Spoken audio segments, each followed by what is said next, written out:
Que Dieu vous bénisse abondamment. Nous bénissons le nom du Seigneur Jésus qui a permis encore que nous puissions retourner à la charge pour vous apporter la parole du Seigneur. Nous allons continuer la pensée que nous avons tirée dans le psaume 27e, du 1er au 3e verset. Nous allons relire le psaume de David. L'Éternel est ma lumière et mon salut, de qui aurais-je crainte? L'Éternel est le soutien de ma vie, de qui aurais-je peur? Quand des méchants s'avancent contre moi pour dévorer ma chair, ce sont mes persécuteurs et mes ennemis qui chancellent et qui tombent. Si une armée s'est campée contre moi, mon cœur n'aurait aucune crainte. Si une guerre s'est levée contre moi, je serai malgré cela plein de confiance. Que Dieu soit loué. La fois passée, on avait voulu manifester l'ordre avec lequel David est en train de déclarer, de procéder pour manifester la manière d'agir de Dieu, comment Dieu opère dans la vie de quelqu'un. Il dit, l'Éternel est ma lumière et mon salut. Il est le soutien de ma vie. Donc l'Éternel, avant d'apporter le salut et d'accorder le soutien à quelqu'un, il doit manifester d'abord sa lumière. C'est la lumière qui vient éclairer. Je voudrais déjà, dans le même ordre d'idées, prendre un autre verset, toujours dans les psaumes, qui montre comment l'Éternel avait manifesté sa bonté en sauvant Israël, en les délivrant de ses ennemis et en lui donnant le pays qu'il avait promis à Abraham, à Isaac et à Jacob. Écoutez ce qu'il dit. Dans le psaume 44, je peux lire à partir du verset 2e jusqu'au verset 4e. Psaume 44, du verset 2 à 4. Ô Dieu, nous avons entendu de nos oreilles, nos pères nous ont raconté les œuvres que tu as accomplies de leur temps, au jour d'autrefois. De ta main, tu as chassé des nations pour les établir. Tu as frappé des peuples pour les étendre. Le verset 4 qui nous concerne beaucoup, il dit quoi? Car ce n'est point par leur épée qu'ils se sont emparés du pays. Ce n'est point leur bras qui les a sauvés, mais c'est ta droite, c'est ton bras, c'est la lumière de ta face, parce que tu les aimais. Donc David exprime comment Dieu a pu accorder à Israël le pays qui était occupé par des plus grands que eux, par des plus vaillants que eux. Vous allez vous souvenir, les fils d'Anak qui occupaient ces pays-là, quand les espions sont allés, 10 ont eu peur des fils d'Anak. Ils étaient des géants. À leurs yeux, Israël sortait comme des sauterelles. Mais l'Éternel leur a donné la victoire. Et David dit, ce n'était pas par leur épée, ce n'était pas par leur force, mais c'était seulement par la lumière de la face de Dieu. Donc quand Dieu illumine quelqu'un, quand Dieu éclaire quelqu'un, alors cet homme-là marchera dans la victoire. La main de Dieu, le bras de Dieu s'élèvera en sa faveur et lui donnera la victoire sur ses ennemis.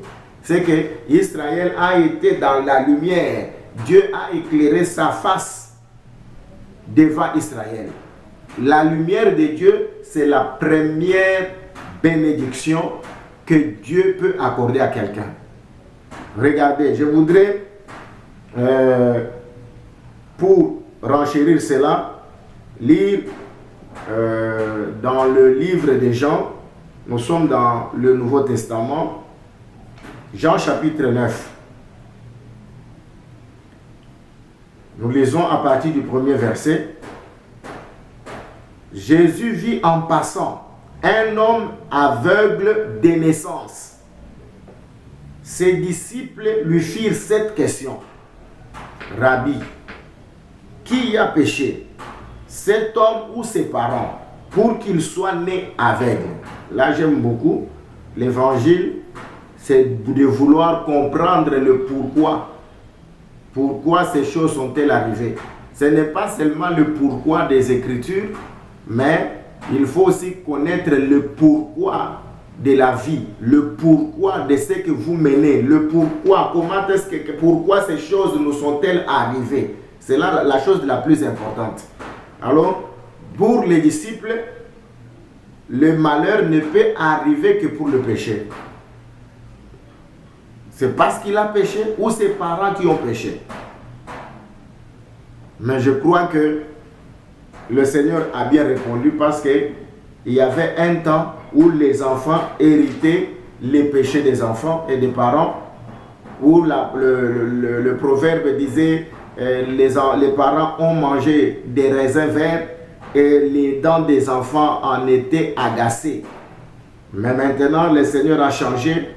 Il a dit, l'âme qui pêche est celle qui mourra. Mais des deux, le Seigneur n'a pas évoqué une condition de ces deux-là, de ces deux principes. Ni l'âme qui pêche, c'est celle qui mourra, ou c'est le péché des parents qui a pu apporter le malheur à l'enfant. Mais il dit quelque chose de très important. Il dit quoi? Jésus répondit, ce n'est pas lui ou ses parents qui aient péché, mais c'est afin que les œuvres de Dieu puissent être manifestées en lui. Là, nous comprenons que c'est une autre dispensation, que le miracle de l'aveugle qui devait aller se laver au réservoir de Siloé pour recouvrer la vue plutôt, c'est un aspect prophétique des choses de Dieu. Parce que Jésus dit, cet homme est né aveugle afin que les œuvres de Dieu soient manifestées en lui. Sur le plan de la connaissance, nous pouvons comprendre qu'il y a certaines difficultés qui arrivent dans la vie de quelqu'un afin que la gloire de Dieu puisse être révélée dans sa vie. Donc, tous les malheurs qui t'arrivent, quand tu es un enfant de Dieu, tu te retrouves devant un problème, il faut savoir que Dieu veut se glorifier dans ce problème-là. Dieu veut donner sa gloire en résolvant ton problème, en donnant la solution pour que, au retour, le nom du Seigneur soit glorifié. Là, c'est dans un aspect purement de la connaissance. Tout enfant de Dieu doit savoir que quand il m'arrive un malheur, le Seigneur viendra et me délivrera. Je prends à témoin une écriture qui dit, le malheur atteint souvent les justes, mais l'Éternel l'en délivre toujours. Donc le malheur atteint souvent, mais toujours il y a le Seigneur qui vient délivrer les justes. J'aime ces deux adverbes de temps, souvent et toujours. Et je crois que le toujours est au-dessus du souvent. Donc le malheur peut venir dans ta vie, mais à chaque fois qu'il viendra, le secours sera toujours là. Le secours de l'Éternel ne manquera pas parce que, étant juste, tu dois avoir part aux promesses et à l'héritage des justes. Parce que l'héritage des justes, c'est le secours de l'Éternel. Alors, ça c'était la manière de voir sur l'aspect purement de la connaissance ou même de la doctrine. Mais si nous voyons les choses sur le plan prophétique, c'est autre chose. Parce que Jésus dit que cet homme est né aveugle, non pas à cause des péchés de ses parents, ce qui annule déjà la loi, parce que dans la loi, le Seigneur s'était révélé à Moïse comme punissant l'iniquité des pères en fils jusqu'à la 3e et à la 4e génération. Ici, il annonce une autre dispensation. Il dit, ce n'est pas pour les péchés des parents, ni pour ses propres péchés. Parce que d'une manière naturelle, un enfant qui naît, il n'a commis ni bien ni mal. Comment qu'un enfant qui naît peut-il avoir le péché, peut-elle avoir commis le péché? Donc c'est là la chose qu'il faut annuler, parce que si les parents n'ont pas péché, lui non plus n'a pas péché, parce qu'il vient d'entrer dans le monde, mais il est né déjà aveugle. Il est déjà né aveugle. Comment est-ce qu'il avait péché avant de venir dans le monde? Mais le Seigneur dit, il est né ainsi afin que les œuvres de Dieu puissent être manifestées en lui. C'est pourquoi je vais te dire, bien-aimé, que c'est sur le plan prophétique que nous comprenons que cet enfant-là, cet homme né aveugle, représentait réellement la terre qui était informe et vide. Cette terre qui était prisonnière, qui dépendait d'eux. C'est ainsi que la première œuvre que le Seigneur doit accorder, c'est de faire éclairer ces corps-là. Parce que le Seigneur ne peut pas travailler, comme on l'avait dit la fois passée, dans les ténèbres. Dieu n'opère jamais dans les ténèbres. C'est là sûr que ce soit sur le plan doctrinal et même sur le plan prophétique. C'est-à-dire que quand quelqu'un vit dans les ténèbres, il vit dans le péché, Dieu ne peut pas travailler avec lui. Dieu, il ne peut pas voir la main de Dieu. Et sur le plan prophétique, cette terre représente les temps d'ignorance. Les ténèbres représentent les temps d'ignorance. Quand Dieu vient, il doit enlever l'ignorance. Il doit apporter la lumière de la connaissance. C'est pourquoi tu ne peux pas avoir la vie éternelle sans la connaissance. Paul disait à Timothée, la volonté de Dieu est que tous les hommes soient sauvés et qu'ils parviennent à la connaissance de la vérité. Donc le salut est conditionné à la connaissance de la vérité. C'est ce que Jésus-Christ lui-même a dit dans Jean chapitre 17 au verset 3. Ceci signifie la vie éternelle, c'est qu'ils te connaissent, toi le seul vrai Dieu, et celui que tu as envoyé, Jésus-Christ. C'est que la vie éternelle se trouve dans la connaissance du vrai Dieu. C'est-à-dire la connaissance, elle est la lumière. Parce que l'ignorance, c'est les ténèbres. Celui qui est ignorant, il ne connaît rien, il vit dans les ténèbres. Il peut tomber n'importe où parce qu'il ne connaît rien, il ne connaît pas de chemin. Gloire soit rendue à Dieu, parce que Dieu nous a apporté la lumière et cette lumière nous éclaire. C'est ainsi que pour que les œuvres de Dieu puissent être manifestées dans cet homme né aveugle, la première chose, c'est de lui ouvrir les yeux. Amen. Maintenant, nous devrons comprendre ce que c'est que les yeux. Parce que le Seigneur David avait dit, ta parole est une lampe à mes pieds et une lumière sur mon sentier. On avait lu ça dans le psaume 119 au verset 105. David dit, ta parole est une lampe. Alors nous allons voir comment le Seigneur définit les yeux. Parce que c'est la première œuvre qu'on doit opérer dans cet homme. C'est que cet homme né aveugle, ça veut dire autrement que depuis qu'il était né, depuis qu'il était formé, depuis qu'il était dans le monde, il n'avait jamais vu la lumière. Un homme aveugle de naissance, il est aveugle. Il n'est pas devenu aveugle comme l'aveugle de Jéricho, s'appelait encore Bartimée, fils de Timée. Parce que lui, quand le Seigneur lui demande, que veux-tu que je fasse pour toi? Il dit, je voudrais recouvrer la vue. C'est-à-dire qu'il l'avait vu à un moment donné et après, il avait perdu la vue. Et il voulait recouvrer la vue. Mais cet aveugle déjà neuf, il est né aveugle. C'est-à-dire qu'il ne connaît jamais la lumière. Il n'a jamais vu la lumière. Il était né dans les ténèbres. C'est l'image de la terre depuis qu'il avait été formé, parce que dans le premier jour, on dit au commencement, Dieu créa la terre, les cieux et la terre. Mais la terre qui a été créée, elle était informe et vide et elle était sous les ténèbres des eaux.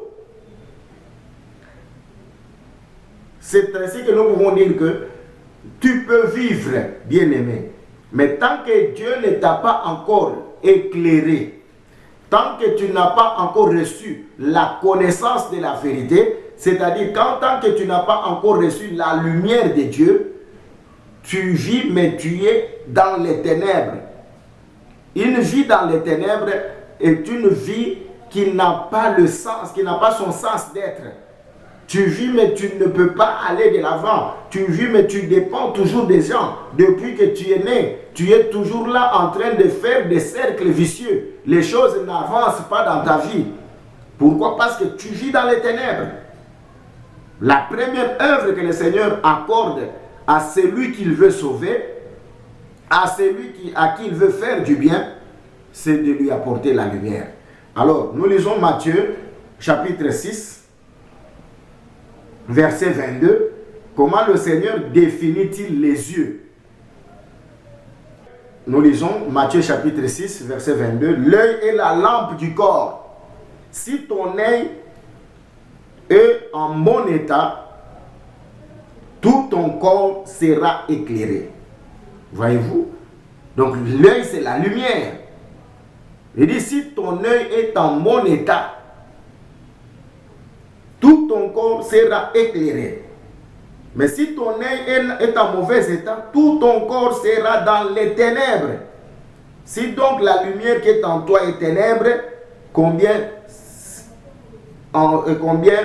seront grandes ces ténèbres? Donc nous comprenons ici que l'œil ou les yeux représentent la lumière, représentent le corps, la lampe plutôt. Ça se complète en réalité avec le psaume 119 au verset 105. David disait, ta parole est une lampe à mes pieds et une lumière sur mon sentier. Donc la première chose, la première œuvre que le Seigneur, que Dieu apporte à l'homme, c'est de le faire voir, de l'éclairer, afin que cet homme quitte les ténèbres. C'est ainsi que la terre qui était sous les eaux, dans le premier jour, la première œuvre que Dieu a faite, Dieu n'a pas fait la lumière pour lui-même, parce que Dieu est lumière. Nous le répétons. Dieu n'est pas devenu la lumière, mais Dieu est lumière. Et en lui, il n'y a pas de ténèbres. C'est ce que la parole de Dieu dit. Mais Dieu a fait la lumière pour la terre. C'est ainsi que nous pouvons dire que Dieu a fait la lumière pour les hommes, afin que les hommes puissent quitter les ténèbres et qu'ils puissent entrer dans la lumière, afin d'entrer en communion avec lui. Par là, nous comprenons que la lumière, c'est toute une personne. La lumière, c'est celui qui vient réconcilier Dieu avec ceux qui vivaient dans les ténèbres. C'est que le messager de Dieu, qui est la lumière, s'appelle le Seigneur Jésus-Christ. C'est pourquoi il a dit, je suis la lumière du monde. Celui qui me suit, il ne marchera pas dans les ténèbres, mais il aura la lumière de la vie. Donc vous comprenez que Jésus est la lumière qui donne la lumière. Ce n'est pas une lumière qui ne donne pas, qui reflète les ténèbres. C'est pourquoi le Seigneur a dit, si la lumière qui est en toi est ténèbre, il y a des lumières qui sont des ténèbres, c'est-à-dire des mauvaises connaissances qui sont éparpillées dans le monde entier. Des fausses doctrines, des doctrines des démons. Comme c'est que le serpent avait dit à Ève. C'était un mensonge. C'est pourquoi le Seigneur dit, il est un menteur et quand il parle, il respire le mensonge. Le mensonge du diable, dans ce qu'il avait dit à Ève, c'était de pouvoir renier la parole de Dieu. Car la parole de Dieu a dit, les jours où tu en mangeras, tu mourras. Mais lui vient dire, tu ne mourras pas. Donc il a contredit la parole. Tout celui qui contredit la parole, qui prêche des contre-vérités, qui ne sont pas dans les Saintes Écritures, la lumière, sa lumière est ténèbre. C'est pourquoi la Bible dit, si la lumière qui est en toi est ténèbre, alors combien plus grandes seront les ténèbres en toi? Donc si c'est que tu suis comme prédication, comme doctrine, et ténèbres en soi, c'est que tu es vraiment dans les ténèbres, dans le fiel d'amertume. Et il faut que Dieu te fasse grâce pour que tu en sortes, pour que tu sortes de cela et que tu puisses voir la lumière de la vie. Et la lumière de la vie, c'est la parole de Dieu, c'est notre Seigneur Jésus-Christ. C'est ainsi que Jésus, pour sauver cet aveugle, né aveugle, qui représente toute l'humanité déchue en Adam.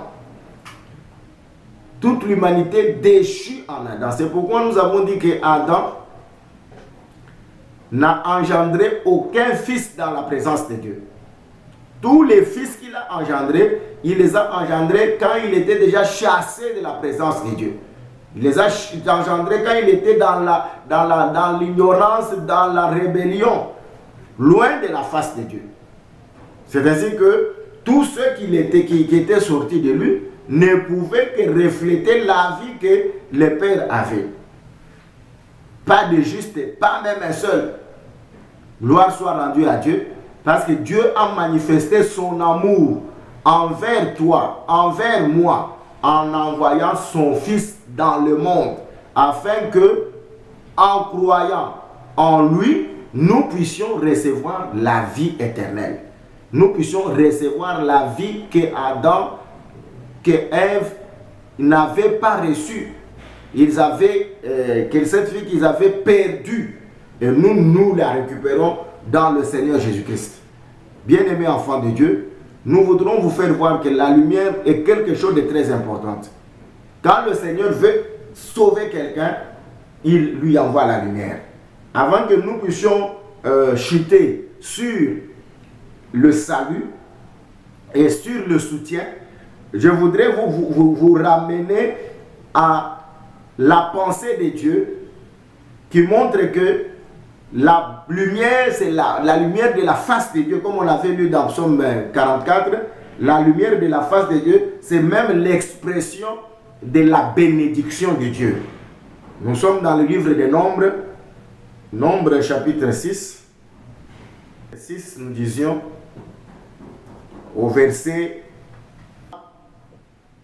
ou bien à partir du verset 22, nous allons lire jusqu'au verset 25-26. Il dit quoi? L'Éternel parla à Moïse et dit, parle à Aaron et à ses fils et dit, vous bénirez ainsi les enfants d'Israël, vous leur direz, que l'Éternel te bénisse et qu'il te garde, que l'Éternel fasse luire sa face sur toi et qu'il t'accorde sa grâce. C'est très important le verset 25. Que l'Éternel fasse luire sa face sur toi et qu'il t'accorde sa grâce. La grâce de Dieu, c'est le produit de la lumière. Tu ne peux pas vivre la grâce. Beaucoup de gens parlent de la grâce. Ils disent nous sommes sous le temps de la grâce. Mais ils ignorent que la grâce est un enseignement. Ils ignorent que la grâce c'est la prédication. Quand tu oublies, quand tu rejettes la prédication, quand tu rejettes la parole, la grâce n'est pas avec toi. Tu as rejeté la grâce. Donc la grâce, ce n'est pas une licence au péché comme certaines personnes le croient. La grâce, ce n'est pas une facilité quelconque comme certaines personnes le pensent. L'apôtre Paul disait, je suis ce que je suis par la grâce de Dieu et la grâce de Dieu en moi n'a pas été vaine. J'ai travaillé plus que eux tous. Donc vous comprenez que la grâce dans quelqu'un, c'est une capacité de faire des choses que l'homme de chair, l'homme naturel ne peut pas faire. C'est que la grâce produit des efforts. La grâce produit le travail.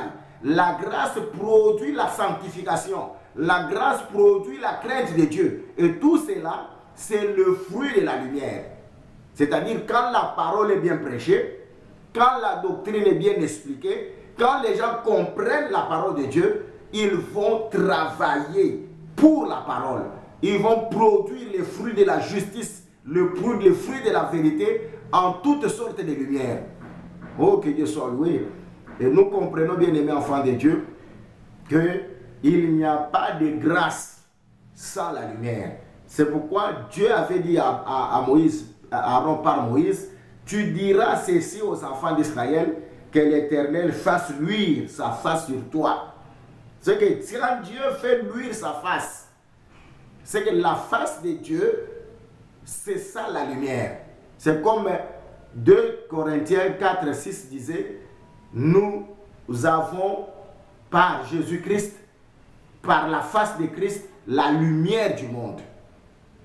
Donc c'est très important.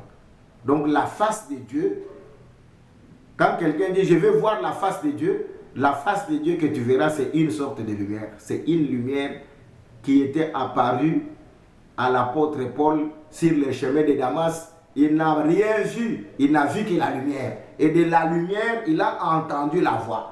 Et Paul savait que Dieu est lumière. C'est comme ça qu'il avait été enseigné au pied de Gamaliel. Il savait que Dieu est lumière.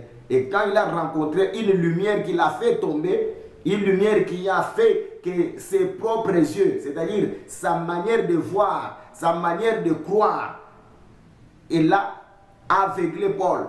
Il a fait en sorte que Paul ne puisse plus continuer à voir selon ses propres yeux. Cela est très important. La foi, c'est une vision céleste. Il faut que la vue humaine puisse être détruite. Tant que tu as la vue humaine, tu marches dans les connaissances des hommes. Bien-aimé, je te dis que tu n'as pas encore la foi. La foi est une révélation. C'est ainsi que Paul a reçu la connaissance de la vérité. Ses yeux humains, ses yeux d'homme se sont obscurcis. Et maintenant, le Seigneur a dit, va vers mon serviteur Ananias à Damas. Il te dira des choses et ce que tu devras faire. Et quand il est arrivé là-bas chez le disciple Ananias, il lui a imposé les mains. Il a recouvré la vue maintenant. Les écailles sont tombées de ses yeux. Et il a commencé à voir autrement. Il est devenu un autre homme. Et c'est ce qui est très important. Quand vous naissez de nouveau, la vue que vous aviez avant, la manière de voir que vous avez avant, doit tomber et doit cesser pour laisser la place à la manière de voir de Dieu, à la lumière de Dieu qui vient pour éclairer les ténèbres. Que le Seigneur soit loué. C'est ainsi, bien-aimé dans le Seigneur, que Dieu, pour nous sauver, il doit nous envoyer d'abord sa lumière. Et quand la lumière chasse les ténèbres. J'aimerais que ce matin, quand tu m'écoutes, que la lumière de l'évangile, cette parole de Dieu, puisse chasser les ténèbres, les mauvaises connaissances, l'ignorance, l'incrédulité dans ta vie, afin que tu puisses recevoir les souffles nouveaux, afin que tu naisses de nouveau, afin que tu voies le Seigneur et que tu puisses être éclairé dans ta vie. Et quand la lumière vient, David dit, mon salut, l'Éternel devient mon salut.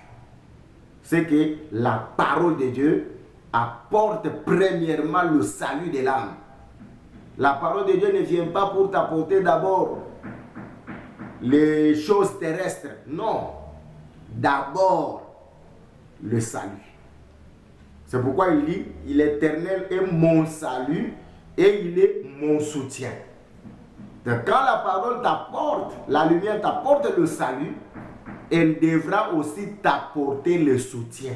C'est que Dieu, quand il sauve quelqu'un, il lui apporte non seulement le salut, mais il lui apporte aussi son soutien.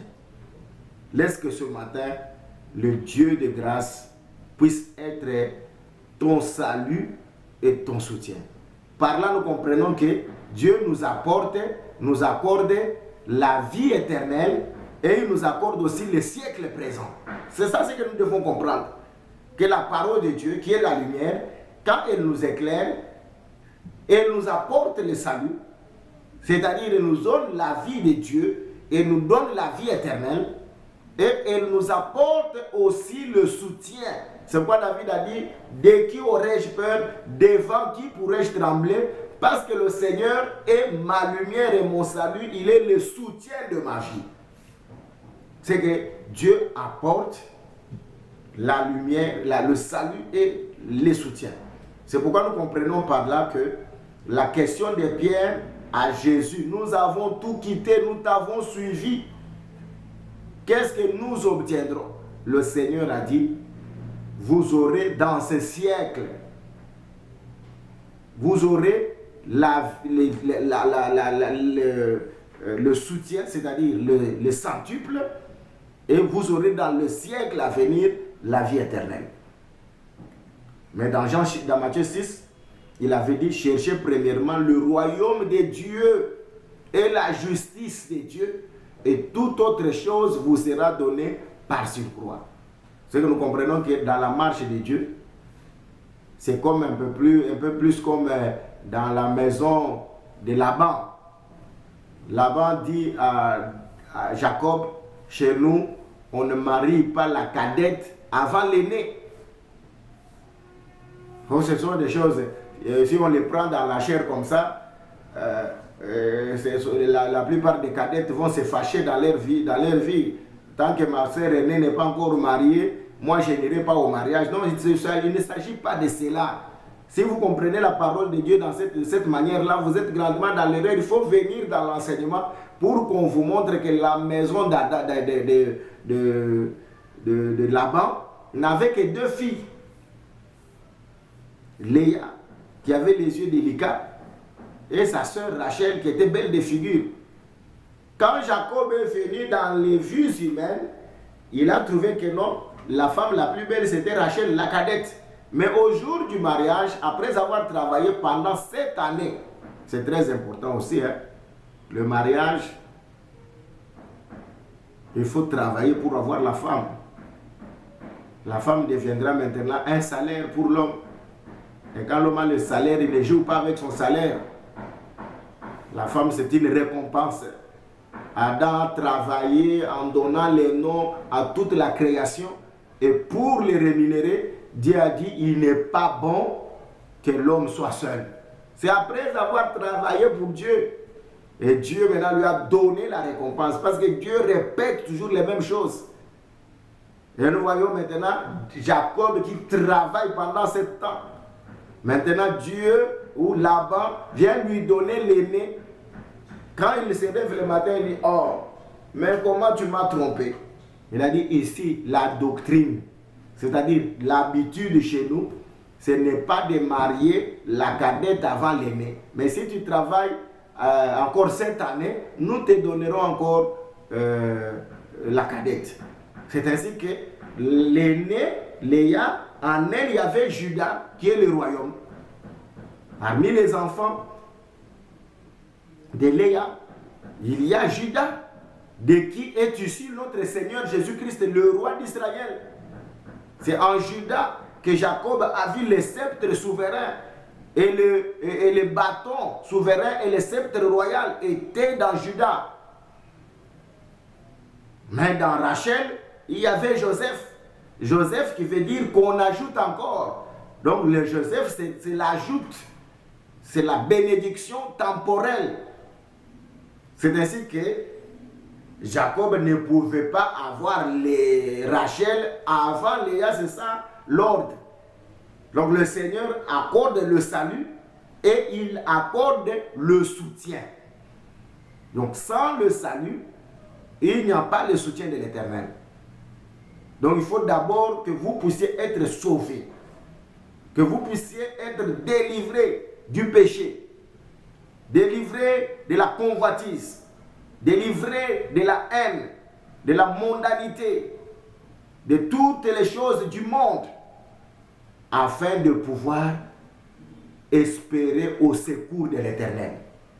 Mais si vous êtes encore fort dans les vols, dans les rapines, dans les impudicités, les adultères, dans les mensonges, la haine, la jalousie, la sorcellerie, les magies, toutes sortes de mal, comment le Seigneur pourrait devenir votre soutien?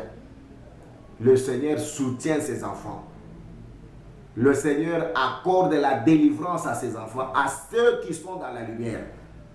C'est pourquoi, ce matin, bien-aimé enfant de Dieu, ma prière élevée de mon cœur et que le Seigneur, le Dieu d'Israël, le Dieu de toute lumière, puisse éclairer vos voies. La chose la plus importante dans la vie chrétienne, c'est cette parole de Dieu.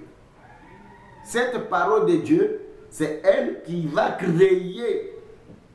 Il va d'abord te donner la vie éternelle, parce qu'en elle, il y a la vie éternelle. Et cette parole de Dieu va encore te soutenir.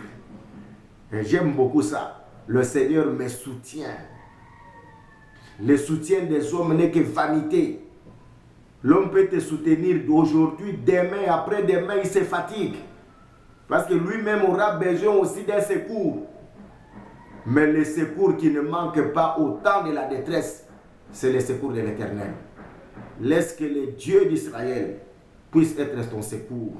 Que la grâce de Dieu puisse être sur toi. Parce que nous avons compris que la grâce est le fruit de la lumière. La délivrance puisse être accordée à toi. Comme on avait dit la fois passée, quand l'Éternel te sauve, il doit te donner le manteau de la délivrance. Le manteau de la délivrance, tu dois le porter partout. C'est possible que Pierre qui voulait laisser le manteau, l'ange lui a dit non, regarde, tu as laissé le manteau. Il faut que ce manteau-là puisse être avec toi. Quand le froid viendra, ce manteau te couvrira du froid. C'est très important. À celui que Dieu a délivré, il lui donne l'assurance. Quand il traverserait les vallées de l'ombre et de la mort, il ne craindrait aucun mal parce que le Seigneur est avec lui.